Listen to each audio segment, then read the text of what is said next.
కాకినాడ జిల్లా యానాంలో అభివృద్ధి జరగాలన్నా కేంద్రం నుండి నిధులు తీసుకురావాలన్నా ఆరోసారి ఎమ్మెల్యేగా తనను గెలిపించుకోవాలని ప్రజలు కోరుకుంటున్నారని అంటున్నారు మాజీ మంత్రి మల్లాది కృష్ణారావు. ప్రచారంలో ప్రజలు బ్రహ్మరథం పడుతున్నారని తెలిపారు. తాను ఓడిపోతే గుండు గీయించుకుంటానని, పేరు మార్చుకుంటానని చేసిన సవాల్కు కట్టుబడి ఉన్నానన్నారు. ప్రత్యర్థి ప్రస్తుతం ఎమ్మెల్యే గొల్లపల్లి అశోక్ తన సవాల్కు ప్రతి సవాల్ కూడా ఇవ్వలేకపోతున్నారన్నారు. గొల్లపల్లి అశోక్ ఓటమి ఖాయమని చెబుతున్న మల్లాది కృష్ణారావుతో మా కాకినాడ ప్రతినిధి Naveen Raj face to face. Yanam assembly ఎన్నికలైతే రసవత్తరంగా మారాయని చెప్పొచ్చు. మే 9వ తారీఖునైతే కనుక ఎన్నికలకి సంబంధించి ఇప్పటికే అన్ని ఏర్పాట్లు అయితే పూర్తయ్యాయి. అభ్యర్థులు కూడా తమ ప్రచారాన్ని అయితే కూడా జోరెత్తించిన పరిస్థితి ఉంది.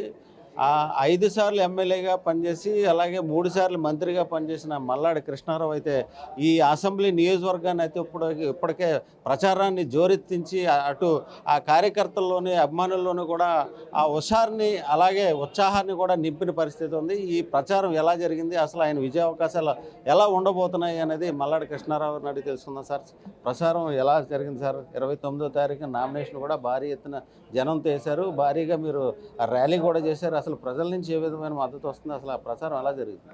వెళ్ళిన ప్రజలకి గతంలో ఏం చేశానన్నది షార్ట్లోను, రాబోయే రోజుల్లో ఏం చేస్తానన్నది ఇటు పుదుచ్చేరి ప్రభుత్వం ద్వారాగా భారత ప్రభుత్వం ద్వారాగా ఏం చేస్తానన్న విషయాన్ని చెప్పుకున్నాను. ప్రజలు నా పరిపాలన త్వరలోనే కావాలని కోరుకుంటూ ఉన్నారు. ఓట్లు నేను నిన్న నుంచి 3,000 రూపాయల డిస్ట్రిబ్యూషన్ ఈవేళతో కంప్లీట్ చేస్తారు. వాళ్ళు ఒక రౌండ్ అయిపోవచ్చింది. ఇందులో పోలీసులనే వాళ్ళు ఉపయోగిస్తున్నారు. అతని గన్మెన్ని పోలీసులు కొంతమంది రాత్రి 1 గంటకి డైరెక్ట్గా వెళ్ళున్నారు. 1 గంటకి పోలీసులు చెప్పే మాట, 1 గంటకి ఎందుకు బయటకు తిరుగుతున్నావు అని అంటే, కిరాణా షాప్కి వచ్చానని చెబుతుంది ఒక లేడీ కానిస్టేబుల్. అక్కడ చెక్ పోస్ట్లో పక్కనే ఉండి గన్మన్గా ఉన్న అతను వేరు పోలీసులతోటి డబ్బులు పంపిస్తూ ఉన్నారు. దాని మీద ఫ్యూచర్లో దాని ఆధారాలు ఫుటేజీలు అన్నీ తీసి ఏం చేయాలన్నది చూద్దాం. డబ్బుని మనం ప్రజలకు తీసుకోవద్దని చెప్తున్నాం. దాన్ని తీసుకోకపోవడం అనేది వాళ్ళ ఇష్టానికి మనం వదిలేస్తాం. అప్పుడు డబ్బు తీసుకున్నా కూడా ఓటులు నాకే వేస్తారన్న నమ్మకంతో ఉన్నాను. ఎన్ని ఎలక్షన్లు చూశాను, అన్ని ఎలక్షన్ కంటే ఈ ఎలక్షన్ ప్రజలు చాలా స్వచ్ఛందంగా వచ్చి చాలా ఇంకా చెప్పలేం అంత అభిమానాన్ని చూపిస్తూ ఉన్నారు. సార్, అంటే మీరు ఎన్నికల ప్రచారంలో అయితే కనుక ఒక బహిరంగ సవాల్ అయితే విసిరారు. అంటే నేను ఓడిపోతే గుండు గీయించుకుంటాను, పేరు మార్చుకుంటాను అని చెప్పేసి మీరు సవాల్ విసిరారు. దానికి మీరు కట్టుబడి ఉంటారా? అసలు ఎందుకు ఇది చేయాల్సి వచ్చింది, మీరు ఆ సవాల్ చేయాల్సి వచ్చింది? అంటే అతను రాజకీయ మీటింగ్లో, కార్యకర్తల మీటింగ్లో మల్లాడిని త్వరలోనే అంతం చేస్తానని చెప్పేసి అన్నాడు. అది ఒకటి. రాజకీయంగానో ఇంకోటో మల్లాడి దీంతో క్లోజ్ అని చెప్పేసి అంటే, నేను అది చూసి నేను 3 రకాలుగా చెప్పాను. ఒకటి, నేను రూపాయి ఇవ్వకుండా, మందుబాట్లు ఇవ్వకుండా నేను గెలుస్తాను, నీ మీద గెలుస్తాను. గెలవకపోతే నేను గుండు గీయించుకుని నా పేరు మార్చుకుంటాను. ఇదొకటి. 2, నేను ఎవరి దగ్గర ఇన్ని సంవత్సరాల్లో, ఈ 36 సంవత్సరాల్లో నా పర్సనల్గా దేనికి కూడా ఒక్క రూపాయి ఏ ఒక్కరి దగ్గర నుంచి కూడా తీసుకోలేదు. నీవు ఈ 5 సంవత్సరాల్లో 3 చెప్తున్నాను. ఒకటి, క్లీనింగ్లో డబ్బు తీసుకోలేదని కానీ, పేకాట క్లబ్బుల దగ్గర డబ్బు తీసుకోలేదని కానీ, నేను తెచ్చిన కాంట్రాక్టుల దగ్గర నుంచి దాని మీద డబ్బు తీసుకోలేదని నువ్వు చెప్పగలవా అని చెప్పేసి అడిగాను. నీవు ఏ గుడికి రమ్మంటే ఆ గుడికి నేను వస్తాను, నువ్వు రా, నీ ఫ్యామిలీ మెంబర్స్ వస్తారు, నా ఫ్యామిలీ మెంబర్. నేను ప్రమాణకం చేసి నేను తీసుకోలేదు, నువ్వు తీసుకున్నావని ప్రమాణం చేస్తాను అంటే దానికి రిప్లై లేదు. అంటే ఆయనైతే మీ సవాల్కి సంబంధించి అడిగితే, ఆయన నా తండ్రి సమానుడు, 63 ఏళ్ల పెద్ద ఆయన్ని నేను చేయలేని నా హొందాతనం నేను కాపాడుకుంటానని అంటాడు. దాన్ని మనం ఏ విధంగా చూడవచ్చు? అలా సభల్లో ఏంటి వాడు వీడు అన్నీ మాట్లాడాడండి.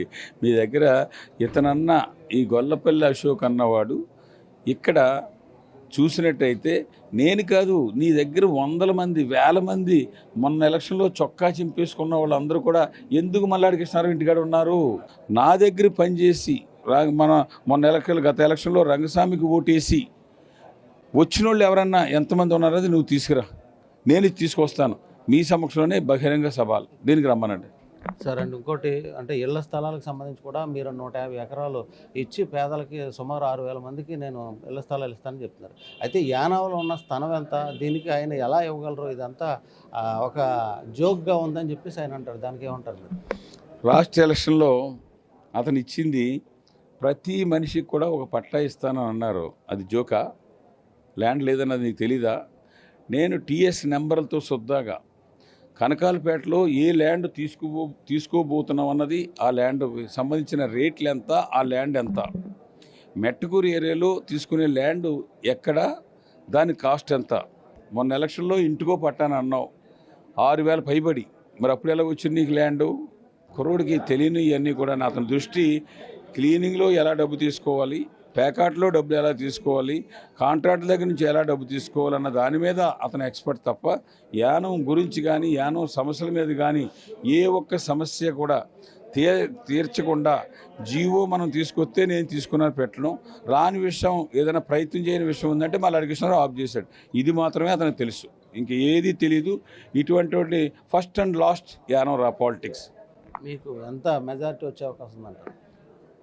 మంచి ఇంత మెజార్టీ వస్తుంది అంత మెజార్టీ వస్తుంది అని మాత్రం నేను చెప్పను, కానీ అతనిలాగా 100 మీద మెజార్టీ వస్తే నేను దాన్ని విజయంగా స్వీకరించను. గెలుపు గవర్నమెంట్ సర్టిఫికేట్ ఇవ్వచ్చేమో కానీ దాన్ని నేను సంతోషపడేది మాత్రం ఉండదు. ఇది మల్లాడి కృష్ణారావు అయితే చెప్తున్నారు. అంటే నేనైతే కనుక ఆ విజయం సాధించడం అయితే ఖాయం. నేను ఇప్పటికీ కూడా గొల్లపల్లి అశోక్ మీద చేసిన సవాల్కైతే కట్టుబడి ఉన్నాను.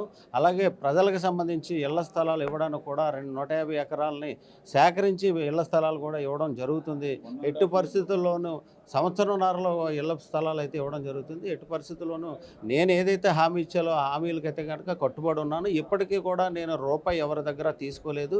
కాబట్టి నేను తీసుకోలేదని మీరు భావిస్తే నన్ను ఎన్నికల్లో కూడా గెలిపించండి అని చెప్తున్న పరిస్థితి ఉంది. ఇది తాజా పరిస్థితి. వీడియో జర్నలిస్ట్ శ్రీధర్తో నవీన్, స్వతంత్ర న్యూస్, యానం నుంచి.